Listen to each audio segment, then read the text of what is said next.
자, 인사 한번 해보겠습니다. 옆 사람께 인사 한번 합니다. 염화미소는 행복입니다. 염화미소는 행복입니다. 염화미소는 행복입니다.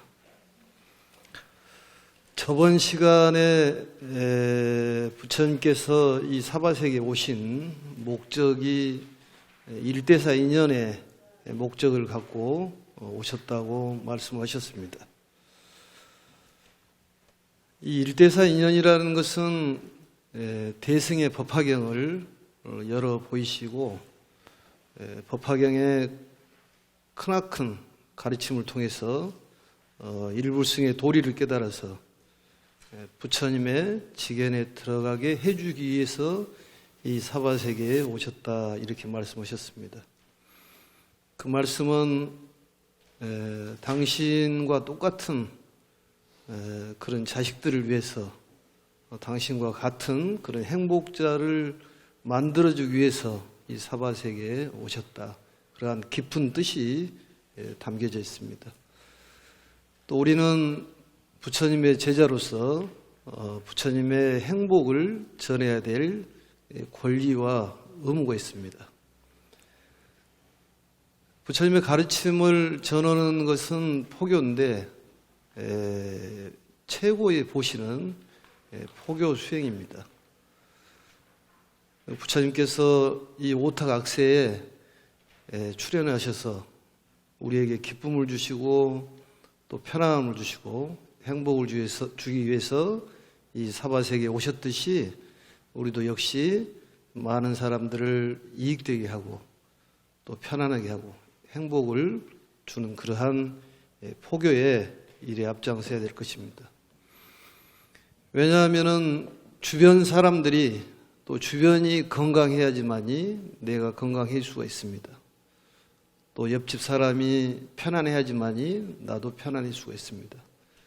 그 얘기는 모든 법계의 중생들이 편안해야지만이 나도 행복해질 수 있기 때문에 부처님께서 이러한 사바세계에 출연하셨다 이렇게 볼 수가 있습니다. 또 이번에 놀라운 사실을 하나 발견했는데 우리가 불자들이 깊이 생각해야 될 부분입니다. 갤럽에서 조사한 내용 중에서 과연 종교인들이 윤회에 대한 믿음이 얼마나 있느냐, 인과에 대한 믿음이 얼마나 있느냐. 우리 10여시를 설명하면서 모든 일은 그냥 생기는 것은 없다. 다 이유와 어떤 결과가 있는 것이지 그냥 있는 것은 아니다. 이걸 말씀드렸었는데 이 불교는 인과에 대한 가르침입니다. 또한 인과의 가르침을 통해서 인과를 벗어나는 것이 해탈인데 과연 윤회에 대한 믿음이 우리가 얼마나 있을까? 과연 이 사바세계에서 복덕을 지어서 천상에 태어난다는 믿음이 얼마나 있을까? 또 아니면은 악업을 지어서 우리가 지옥에 가는 그러한 믿음이 얼마나 있을까? 그걸 조사를 했는데 불자들이 얼마나 나왔을까? 저도 상당히 궁금했습니다. 50% 이상 나왔을까요? 천주교인들을 조사했더니 윤회에 대한 믿음, 결국은 인과에 대한 믿음인데 그게 30%가 나왔답니다. 기독교인들 조사를 했더니 34%가 나왔고 그렇다면 불교인들은 80% 이상 나와야 됩니다. 정말 놀라운 사실인데 불자들이 38% 나왔다는 거예요. 우리 인과를 공부하고 윤회에 대한 공부를 하는 사람들이 그만큼 믿음이 부족하다는 거예요. 우리가 콩을 심으면 콩을 건다는 사실조차도 깨닫지를 못하고 그걸 인식을 못한다는 거예요. 그렇기 때문에 우리는 자꾸 아기다툼을 하고 싸우고 물어뜯고 그렇다는 거죠. 육바라밀 실천 중에서 보시 수행이라는 것은 나중에 우리에게 불을 갖다주는, 가져다주는 수행이라고 여러 차례 얘기를 해도 그렇게 쉽지는 않습니다. 꼭 재물적인 것만이 보시는 아니다는 얘기를 여러 차례 드렸잖아요. 무죄칠시라고 그래서 재물이 없어도 보시를 할 수 있는 길이 여러 가지가 있는데, 웃어주는 것도 보시고, 우리가 제일 좋은 염화보시는 그게 정말로 행복을 가져다주는 보시인데도 인과에 대한 믿음이 없기 때문에 실천이 이루어지지 않는다는 거예요. 우리는 깊이 생각해 봐야 될 그런 일입니다. 인과에 대한 믿음이 있다면은 이렇게 살지를 않습니다. 부처님의 가르침을 잘 듣지 않아도 인과에 대한 믿음만 확실하다면 기도하지 말아기도 하는 것이고, 또 봉사하지 말아기도 합니다. 또 부정적인 생각을 하지 말아기도 안 하고, 긍정적인 생각을 자꾸 하라고 강조를 안 해도 인과에 대한 믿음이 있으면은 저절로 이루어지게 돼 있습니다. 우리가 한번 깊이 생각해야 될 부분이라고 말씀을 드릴 수가 있습니다.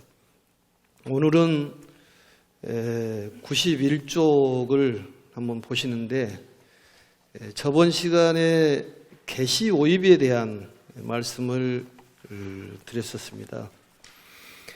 이 계시 오입에 대한 1대사 인연을 말씀을 드렸는데, 그 세친보살께서는 또 다른 각도로 설명한 부분이 있어서 간단하게 좀 설명을 드리고자 합니다. 이 세친보살께서 법화론에서 계시 오입에 대한 말씀을 하셨는데, 부처님의 직연을 열어 보여서 깨달음으로 들어가게 하는 그런 진리의 세계로 들어가서 행복의 삶을 누릴 수 있도록 하시기 위해서 우리 사바세계에 부처님께서 오셨다고 말씀을 드렸습니다. 근데 세친보살께서는 삼해라는 그 지혜 세 가지를 통해서 말씀하셨는데, 삼해라는 것은 문해, 사해, 수해, 문사수해라고 그럽니다. 지혜도 듣고 생기는 지혜가 있고, 또 사유해서 생기는 지혜가 있고, 또 선정수행을 통해 가지고 생기는 지혜가 있는데, 바로 세친보살께서는 어떻게 말씀하시냐면은, 이 개라는 것은 바로 부처님의 직연을 열어서 우리의 깨달음을 이루게 만드는 그런 가르침인데, 이 시불 직연이라고 합니다. 시불 직연. 부처님의 직연을 열어 보이는 것은 바로 문해를 통해서 깨달음을 이룰 수가 있고, 오불 직연이라는 것은 바로 사지혜, 사유를 통해서 깨달음을 들어갈 수가 있다. 또 이불 직연이라는 것은 부처님의 이 가르침의 수행을 통해 가지고 그 깨달음의 진리의 세계로 들어갈 수 있다. 이렇게 세친보살께서는 말씀하신 내용이 있습니다. 오늘은 이제 오타각세에 대해서 얘기를 좀 하고, 또 두 번째는 구부법이라는 것이 있습니다. 이 구부법이라는 것은 부처님의 가르침을 9가지의 그런 분류를 해가지고 설명한 것이 있습니다. 거기에 대한 내용도 좀 설명을 해드릴 생각입니다. 우리 중생도 10가지 중생이 있는데 이걸 10종 중생이라고 얘기를 합니다. 그리고 62사견에 대한 얘기, 이걸로 해서 방편품을 마감을 지어보려고 그러는데 그게 잘 될지 어쩔지 모르겠습니다만, 아무튼 오늘 정도에서는 방편품을 마감을 지어야 되지 않을까 이런 생각이 듭니다. 경전 내용을 보시면 91페이지를 한번 보겠습니다. 아래에서 7째 줄인데 거기에 보시면은 사리부라, 여러 부처님께서 5가지 흐리고 악한 세상에 출현하시니. 모든 재불께서는 이 세상이 악하고 탁한 세상에 출현하신다. 진흙이라는 것은 더럽고 그렇게 좋지 못한 땅이지만 거기에서 연꽃이 피듯이 부처님께서도 이 세상이 악한 세상에 출현하시는 것이지 좋은 세상에서는 출현하시지 않는다. 왜냐하면 출현하실 까닭이 없기 때문에 그렇다, 그런 얘기입니다. 그래서 어느 때 출현하시냐면은 겁탁, 번뇌탁, 중생탁, 견탁, 명탁의 이 오탁에서 부처님께서는 태어나신다. 오탁에 대한 설명은 조금 이따 드리도록 하겠습니다. 같이 한번 읽어보겠습니다. 사리부라, 이와 같이 겁이 흐리고 어려울 때에는 중생들의 업장이 무거워져서 인색하고 탐내고 질투하여 온갖 좋지 못한 근성이 마음에 자리 잡음으로 모든 부처님들께서는 방편력으로 일불승을 삼승으로 분별하여 설하시느니라. 사리부라, 만일 나의 제자가 스스로 아라하니나 벽지불이라 말하면서 모든 부처님 다만 보살을 교화하시는 일을 듣지도 못하고 알지도 못한다면 부처의 제자가 아니며 아라한이나 벽지불도 아니니라. 또 사리부라, 이 모든 비구나 비구니가 스스로 말하기를 이미 아라한을 얻어서 이것이 윤회의 마지막 육신으로 마침내 열반이라고 하면서 안욕따라 삼맥삼보리의 뜻 구하지 않는다면 이러한 무리는 모두 깨닫지 못했으면서 깨달은 채하는 교만한 사람임을 마땅히 알아야 하느니라. 왜냐하면 만일 어떤 비구가 실제로 아라한을 얻었다면 이 법을 믿지 않고는 이 경지에 도달할 수 없기 때문이니라. 부처님께서 멸도하신 뒤 눈앞에 부처님이 계시지 않을 때는 죄아니라. 왜냐하면 부처님께서 멸도한 뒤에는 이러한 경전을 받아 지니고 읽고 외우며 그 뜻을 잘 아는 사람을 만나기가 어렵고 만일 다른 부처님을 만나게 된다면 이 법 가운데서 문득 분명하게 깨달음을 얻으리라. 사리부라, 너희들은 마땅히 일심으로 믿고 이해하며 말씀을 받아 지녀야 하느니라.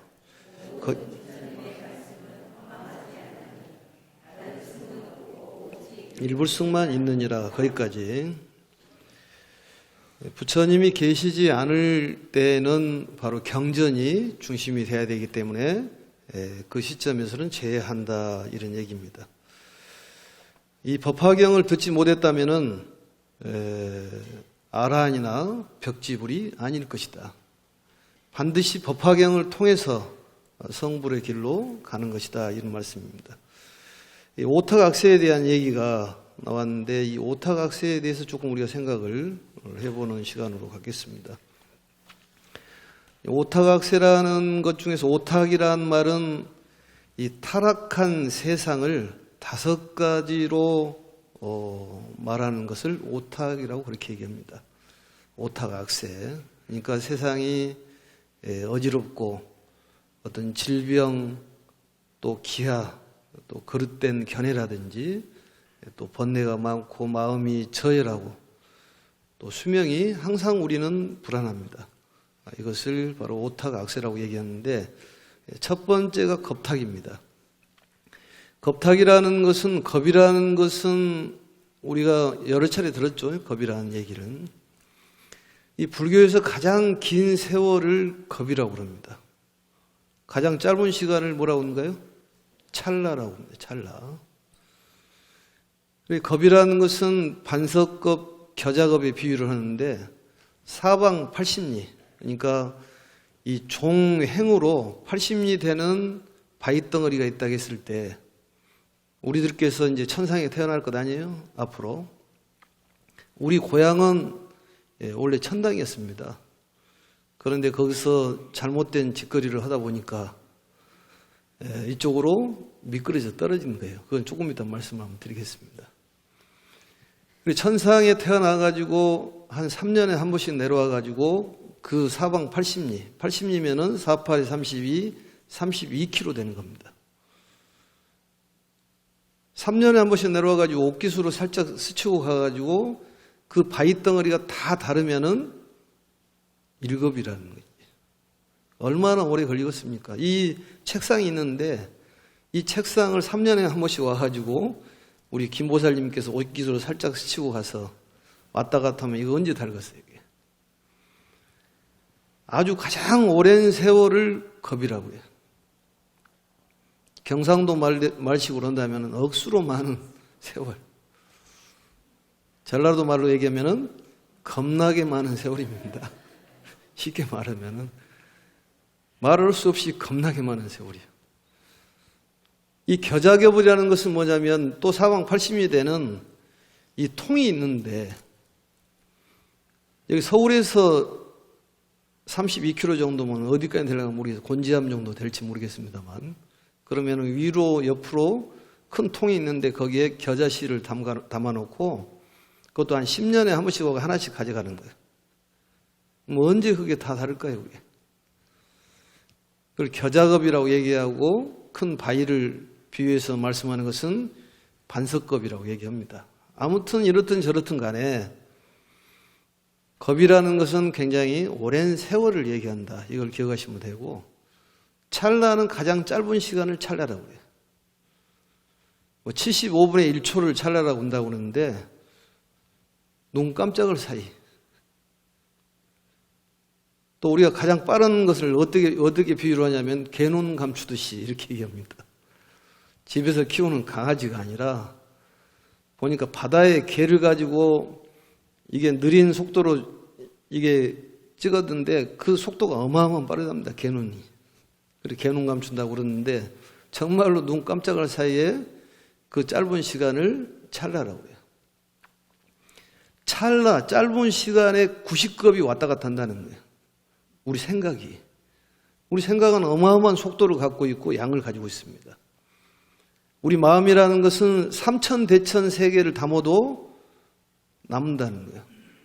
그래서 큰 포부를 갖고 큰 발언을 해라는 얘기가 그 얘기입니다. 본인 생각이 적어서 그렇지 부처님이 주시는 것은 본인이 달라는 대로 무조건 주는 거예요. 그렇지만 필요한 걸 주는 것이지 원한다고 다 주는 것은 아니다 그랬잖아요.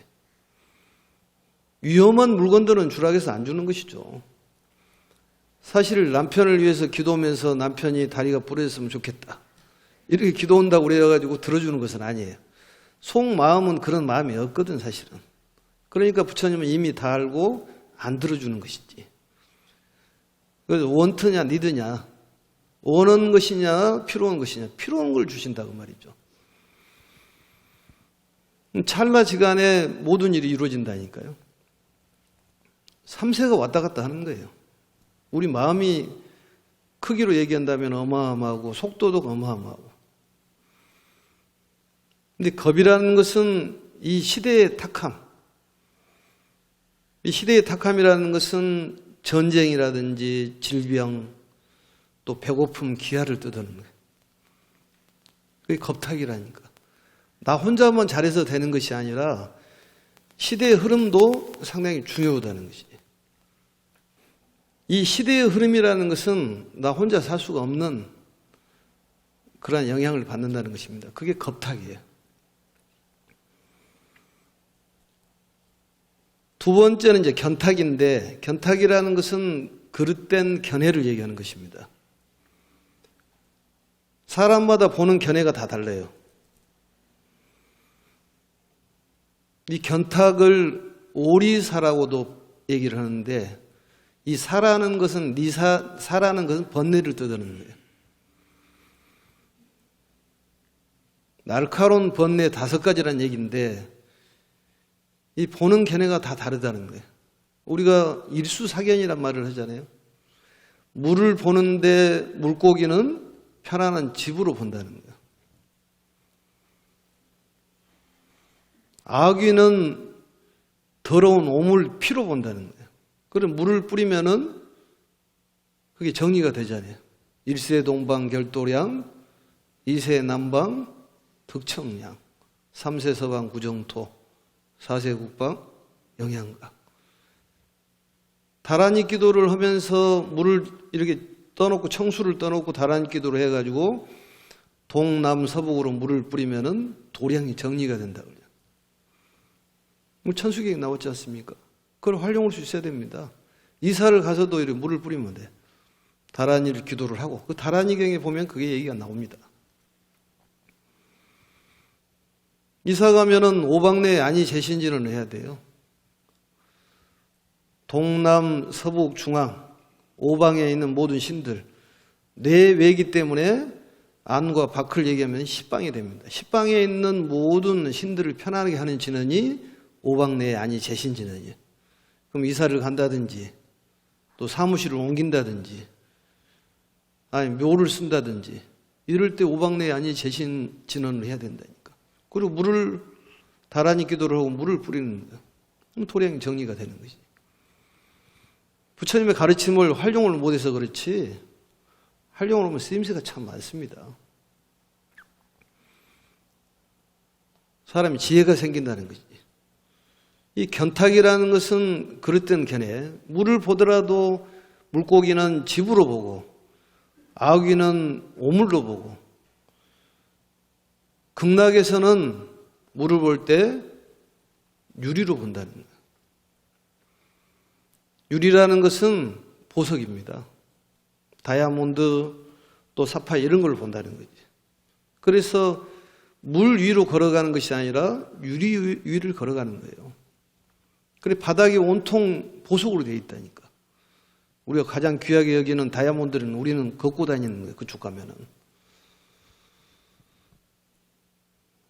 우리는 이제 그쪽에서 살다가 이쪽으로 왔기 때문에 다시 가야 됩니다. 극락세계 사람들 보면은 얼굴이 좀 두툼하고 좀 후덕하게 생겼잖아요. 근데 극락에 계신 분들이 쌍꺼풀 있는 사람들은 못 봤어요, 내가. 앞으로 쌍꺼풀 시대가 또 극락에 열릴랑은 모르겠습니다만 무상하기 때문에 너무 쌍꺼풀에 집착할 필요 없습니다. 눈이 적은 사람은 눈썹도 적고 눈이 큰 사람은 눈썹이 길어서 먼지 같은 걸 이렇게 못 들어오게 하는 것이지 눈이 적은데 눈을 뒤집으면 먼지 같은 거 들어가고 안 좋잖아요.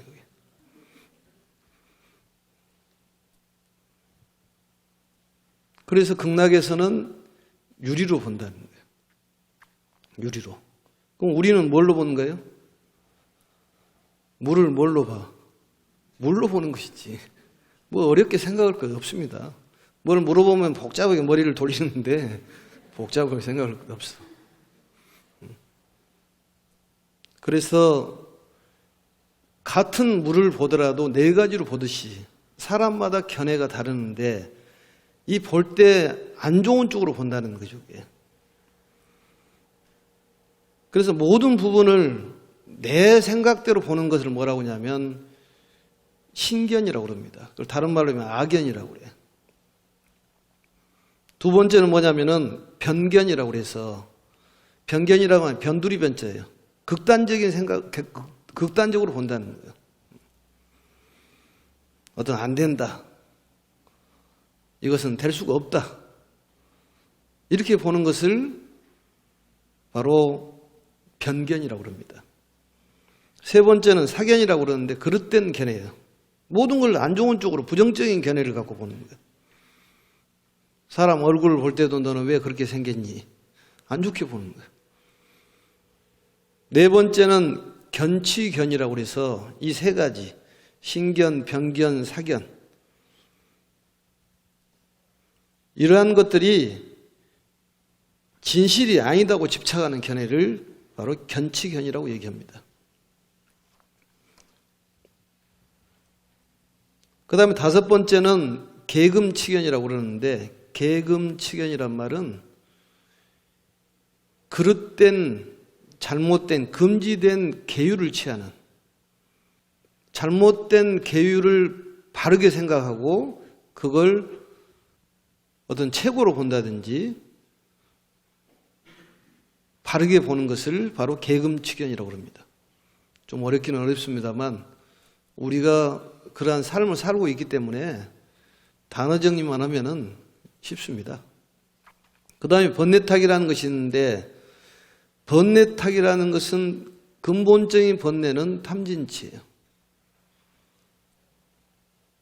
또 의심이라든지 교만, 이게 바로 번뇌예요. 번뇌라는 것은 근심덩어리 얘기하는 거예요.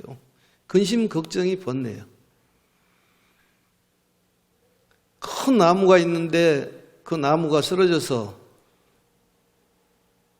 그 뿌리를 봤더니 개미들이 수천만 마리가 거기서 살고 있으면서 뿌리를 넘어뜨렸다는 거지. 그건 뭘 뜻하냐면은 그 잘 자란 개미들이 우리의 번뇌라는 거예요. 근심 걱정거리야. 그 근심 걱정거리가 우리의 몸을 망치고 마음을 망친다니까요. 인과에 대한 가르침을 안다면은 근심 걱정할 필요가 없습니다. 그냥 받아들이면 되는 것이니까. 또 앞으로 잘 심으면은 새로운 세계가 열리니까. 그래서 둔한 번뇌라고 그래가지고 오둔사라고 그래요. 한번 따라해서 볼게요. 오둔사, 오리사. 네 번째는 중생탁이에요. 중생이라는 것은 부처의 반대가 중생인데 무리를 지어서 사는 걸 중생이라고 그럽니다. 중생에는 10가지 중생이 있어요. 첫 번째가 뭐냐면은 장중생이라는 게 있습니다.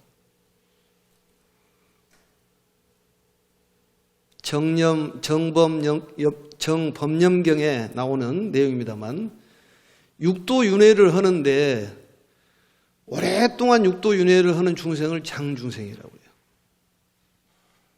두 번째는 단중생인데 짧게 윤회를 하고 그냥 마는 거야. 우리가 극락을 7번, 인간 세계를 7번, 14번을 왔다 갔다 하면은 수다원이 된다고 그랬잖아요. 인간의 세계는 아주 훌륭한 세계입니다. 10선을 잘 닦으면은 극락에 가는 거예요. 극락에도 욕계에 태어납니다. 거기서 선정을 잘 닦으면은 새끼에 태어나는 거예요. 근데 우리의 고향은 어디예요? 천당이었다니까. 그걸 모르고 있다는 것이지. 지금 우리가 몇 번째 왔는가는 모르겠습니다만 얼굴을 보면은 얼굴이 다 아름답고 또 경제적으로도 이 정도 살면 됐습니다. 그렇게 봤을 때 극락에 살아서 이쪽으로 온 것은 확실해. 극락에서 어떤 복전을 다 까먹으면은 이쪽으로 떨어지는데 거기서 조금 복덕이 많은 사람은 임금도 되고 대통령 되고 장관도 된다는 거지. 아무래도 되는 것은 아니에요. 거기서 까먹으면 떨어지는 거예요. 누가 우스갯소리로 그럽디다. 국회의원하고 수녀하고 물에 빠지면 누구부터 먼저 건져야 되냐고. 국회의원하고 수녀가 빠지면 누구부터 건져줘야 돼? 아니면 국회의원하고 김보살님하고 빠지면 누구부터 건져줘야 돼? 근데 국회의원부터 건져야 된다는 거야. 왜냐? 물이 오염되기 때문에. 다 그런 것은 아니지만은 거기서 잘못 어떤 전쟁을 하고 병계 소집을 지나칠 정도 내세우면 다시 떨어진다니까. 그걸 알아야 돼요. 그건 인과를 몰라서 그러는 거예요. 우리 천상에 계신 분들 보면은 경전에 나온 모습하고 비슷합니다. 조금 파리해요. 거기서 떨어지면서 오세라고 그래가지고 몸이 약간 얼굴이 좀 느릿끼리하고 몸이 좀 마른다고 그럽니다. 겨드랑이에 땀이 나는 것은 바로 극락에서 이쪽으로 왔다는 거예요. 그쪽에는 감로수를 먹고 살기 때문에 똥을 안 싸요. 그냥 땀으로 발산되고 마는 것이죠. 그러니까 사람이 깨끗한 것이지. 근데 우리가 이제 여기에 살다가 복덕을 좀 짓고 가면 되는 거예요. 그것도 짧게 윤회를 하는 중생을 단중생이라고 한다니까. 더 나은 중생을 방중생이라고 그러는데, 방중생은 뭐냐? 울단월이라고 그래가지고, 단월이라는 건 시주를 얘기하는 거예요. 우리 단월 시주라고 그러잖아요. 이 사바세계에 있는 것을 다 내 걸로 생각하지 않으면은 우리는 극락간다는 거예요. 내 걸로 집착하다 보니까 못 가는 것이지. 사실은 가지고 갈 것이 뭐가 있냐는 얘기예요. 여러 번 얘기합니다만 애들이 나올 때는 이렇게 손을 쥐고 나오지만 갈 때는 손을 놓고 간다니까요. 그래서 보시 수행이 얼마나 중요한지 몰라요. 보시 수행은 우리에게 불을 가져다 주지만은 간탐심을 제거해서 우리를 극락으로 보내는 거예요. 꼭 재물만 있는 것은 아니잖아요. 웃어주는 것도 얼마나 큰 보시요. 연마 미소 보시. 우리가 지금 실천하고 있잖아요. 쉽게 생각할 일이 아닙니다. 봉사도 큰 수행입니다. 불평불만하면은 밑으로 떨어지는 거예요. 지옥의 전공은 불평불만이에요. 그걸 잘 알아들어야 돼요. 부처님처럼 행복한 세계를 열기 위해서 이 사바세계 부처님께서 출연하셨다니까요. 얼마나 자비스러워요. 우리는 상속자다니까. 그 습이 자꾸 어떤 예를 들면 태가 있는데 거기에 자꾸 저장이 돼가지고 크면은 그걸로 태어나는 거예요. 그래서 색깔로 간다니까. 이 몸에서 백색이 나와가지고 인당에서 백색이 나가면은 천당에 태어난다는 거예요.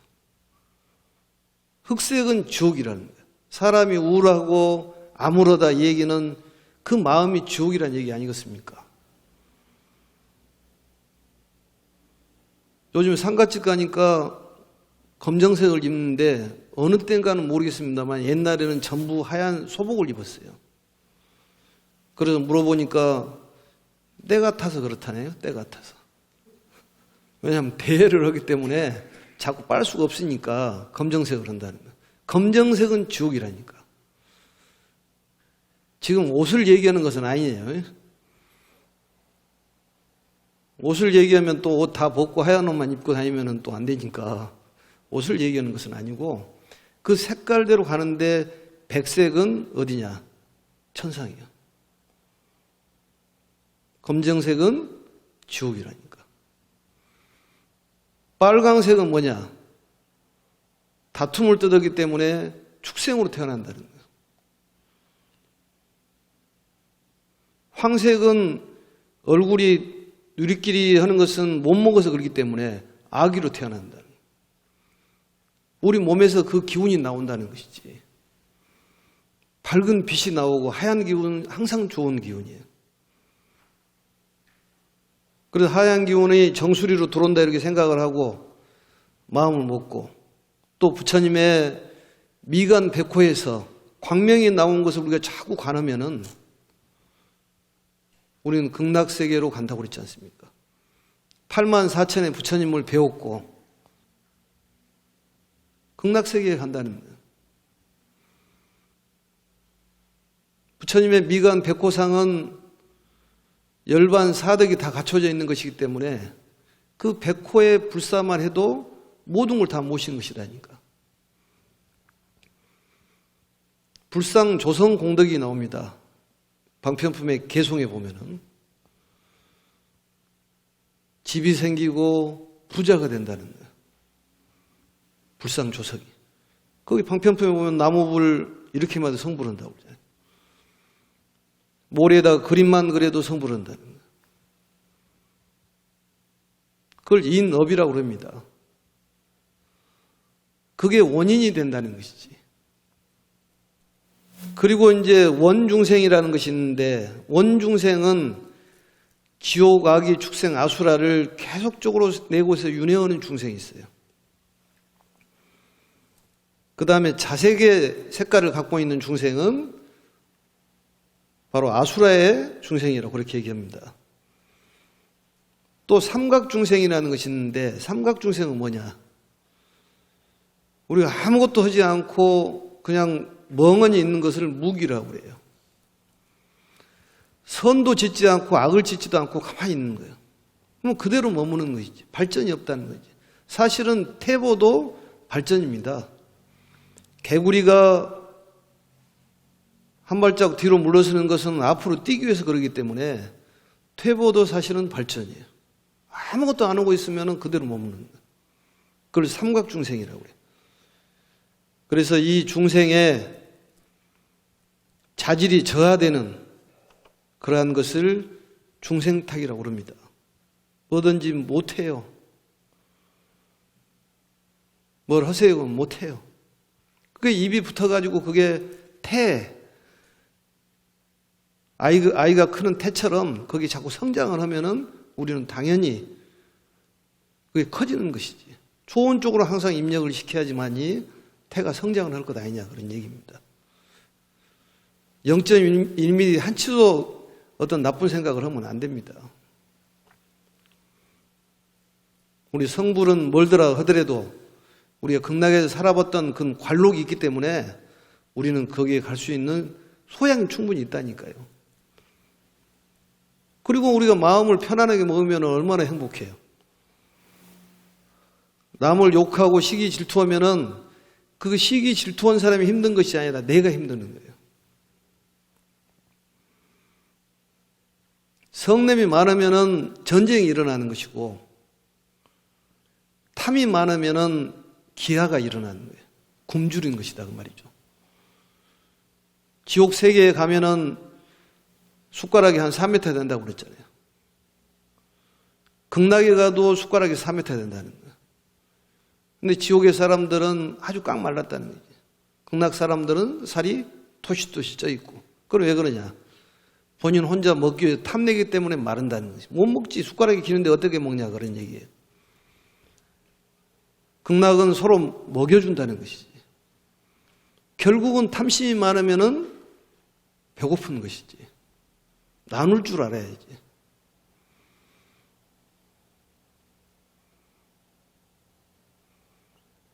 결국은 어리석음이라는 것도 이 어리석음이 극심해지면 질병이 생깁니다.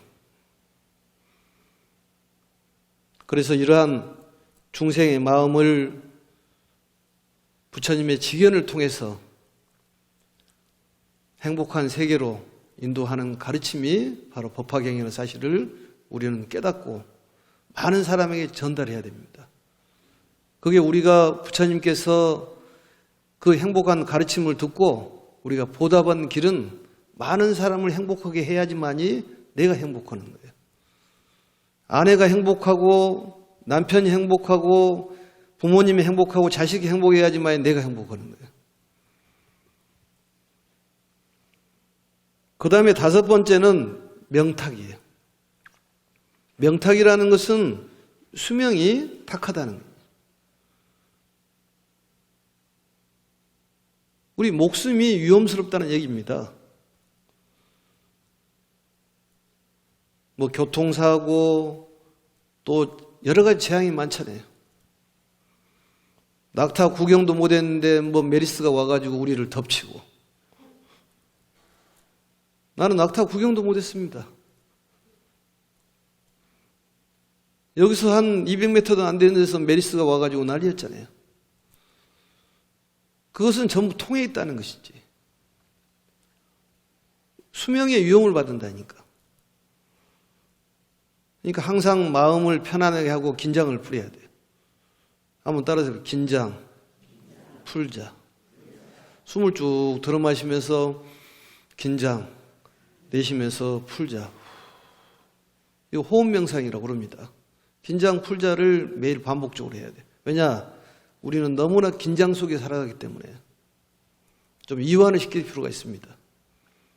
긴장 풀자. 한번 해봐. 긴장 풀자. 긴장 풀자. 다시 경전으로 돌아가 가지고 이 구부법이라는 것이 있는데 구부법이 97페이지에 나옵니다. 이 구부법이라는 것은 중생의 근기에 따르는 것인데 수다라 한번 따라하면 수다라 가타 따라서 가타 여기에 보면은 97페이지 제일 위에 줄에 있습니다. 가타 본사 본생 미증유 인연, 비유, 기하, 우파제사, 이것을 9가지로 경전 내용을 형식에 따라 가지고 분류하는 것인데, 이걸 왜 알아야 되냐? 개송도 보면은 거듭으로 설명하는 개송이 있고 독단적인 개송이 있습니다. 독단적인 개송을 뭐라고 얘기하냐면 가타라고 그래요. 가타. 이걸 고기송이라고 얘기하는데 거듭하지 않고 한 번만 읊는 개송입니다. 거듭으로 설명한 개송을 뭐라고 그러냐면은 기하라고 그래요. 기하. 그리고 중선 개송이라고 이렇게 얘기가 나옵니다. 그걸 알아야 돼요. 그리고 이 개송을 보면은 거듭으로 말씀한 내용도 있고 또 아니면 독단적으로 얘기한 말씀도 있다, 그런 얘기죠. 그것을 알아야지 개송이 이렇게 돼 있구나, 이걸 알 수가 있습니다. 그리고 수다라라는 것은 뭐냐? 부처님의 가르침의 전체를 수다라라고 얘기합니다. 가타는 거듭하지 않고 한 번만 읊는 개송. 본사라는 것은 근본 옛날 과거 세상에 있었던 일을 말하는 내용이고, 본생이라는 것은 자타카라고도 얘기합니다만 부처님의 전생담을 말씀하는 내용이에요. 미중이란 말은 불가사의한 이변을 기록한 얘기들. 우리가 종지 용출품에 보면은 그 땅에서 수천만 명이, 60억만 명이 땅에서 솟아나오잖아요. 불가사의한 일들, 이런 것들을 미중의 그런 가르침이다, 이렇게 볼 수가 있습니다. 또 인연에 대한 가르침, 영계의 일을 말하는 그러한 가르침, 또 비유를 들어서 설명하는 가르침, 그 다음에 우파제사라는 것은 논이라는 뜻인데 어떤 문답으로 해가지고 말씀한 내용을 바로 구부법이라고 얘기를 합니다. 그리고 이 구부법에 대한 내용을 정확하게 익혀두시면은 우리가 이 경전을 보는데 굉장히 일목요연하게 확연하게 경전이 들어온다는 거죠. 그래서 가타라는 것은 그 개송인데, 개송이 단독적으로 이루어진 개송이 있고, 기하라는 것은 중선, 다시 한번 거듭 말씀하는 내용이라는 기억하고, 또 어떤 우파제사라는 것은 논의를 통해 가지고 말씀한 내용이 있다, 이것을 기억하시면 될 것 같습니다. 오늘은 이렇게 해서 계시 오입에 대한 설명을 거듭 한번 말씀드렸고, 또 오탁악세에 대한 말씀, 또 구부법이라는 부처님의 경전을 분류하는 방법을 말씀을 드렸습니다. 이것으로 오늘 강의를 마치도록 하겠습니다. 인사문하겠습니다. 염화미소는 행복입니다. 염화미소는 행복입니다.